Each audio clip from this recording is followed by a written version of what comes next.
2024ஆம் ஆண்டு நடத்தப்பட்ட தாக்குதலில் அமெரிக்க ஜனாதிபதி டொனால்ட் ட்ரம்பின் காது பகுதியில் துப்பாக்கியின் தோட்டா உரசி சென்ற புகைப்படத்தை பகிர்ந்து இந்த முறை குறி தப்பாது என ஈரான் ஜனாதிபதி பதிவிட்டுள்ளமை பெரும் பரபரப்பை ஏற்படுத்தியுள்ளது. ஈரானில் பொருளாதார வீழ்ச்சி மற்றும் பணவீக்கம் காரணமாக அத்தியாவசிய பொருட்களின் விலை பல மடங்கு உயர்ந்திருக்கிறது. அதை எதிர்த்து ஈரான் மக்கள் கடந்த சில நாட்களாகவே வீதிகளில் இறங்கி போராட ஆரம்பித்து விட்டனர். போராட்டத்தை ஒடுக்குவதற்காக ஈரான் பாதுகாப்பு படையினர் களத்தில் இறங்கியுள்ளனர். இதன்போது போராட்டக்காரர்களுக்கும் பாதுகாப்பு படையினருக்கும் இடையே மோதல் எழுந்தது. இந்த கலவரத்தில் இதுவரை 2000க்கும் மேற்பட்டோர் இறந்ததாக கூறப்படுகிறது. ஒரு பக்கம் ஈரானில் போராடும் மக்களுக்கு ஆதரவாக அமெரிக்கா களம் இறங்கியிருக்கிறது. ஈரானில் அதிகார அமைப்புகளை கைப்பற்றுங்கள், உங்களை தாக்குபவர்கள் பெயர்களை குறித்து வைத்துக் கொள்ளுங்கள், உங்களுக்கான உதவி வந்து கொண்டே இருக்கிறது என அமெரிக்க ஜனாதிபதி டொனால்ட் ட்ரம்ப் தெரிவித்துள்ளார். ஒரு பக்கம் ஈரானில் அமெரிக்க படைகளும் குவிக்கப்பட்டுள்ளன. எனவே ஈரானுக்கும் அமெரிக்காவுக்கும் இடையே போர் மூலுமா என்ற அச்சம் உலக நாடுகளிடையே ஏற்பட்டுள்ளது.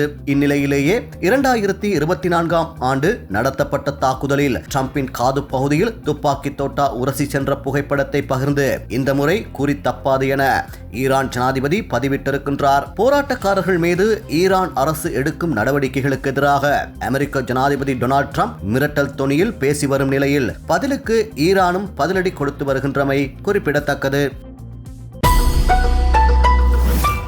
மத்திய கிழக்கிலும் ஈரானிலும் நிலவி வரும் அரசியல் சூழல் குறித்து இஸ்ரேல் பிரதமர் நெதன்யாகுவுடன் ரஷ்ய ஜனாதிபதி விளாடிமிர் புட்டின் முக்கிய ஆலோசனை நடத்தியுள்ளார். ஈரானில் பணவீக்கம் அதிகரித்ததன் எதிரொலியாக கடந்த ஆண்டு டிசம்பரிலிருந்து மக்கள் தொடர் போராட்டங்களை முன்னெடுத்து வருகின்றனர். போராட்டம் நாளுக்கு நாள் வலுத்துக் கொண்டே வரும் சூழலில் கிட்டத்தட்ட 2000க்கும் அதிகமானோர் உயிரிழந்துள்ளனர். போராட்டத்தில் ஈடுபட்டுள்ள ஈரான் மக்களுக்கு தேவையான அனைத்து உதவிகளையும் அமெரிக்கா செய்யும் என அமெரிக்க ஜனாதிபதி டொனால்ட் ட்ரம்ப் அறிவித்திருந்தார். இந்நிலையில் புட்டின் நெதன்யாகுவுடன் தொலைபேசி வழியே முக்கிய ஆலோசனை நடத்தியுள்ளதாக தெரிவிக்கப்படுகிறது. மத்திய கிழக்கு மற்றும் ஈரான் நாட்டில் நிலவும் நெருக்கடியான சூழல் குறித்து அவர்கள் கலந்துரையாடியதாக குறிப்பிடப்படுகிறது. இது குறித்து அறிக்கை ஒன்று வெளியிடப்பட்டுள்ளதாக சர்வதேச ஊடகங்கள் செய்தி வெளியிட்டுள்ளன.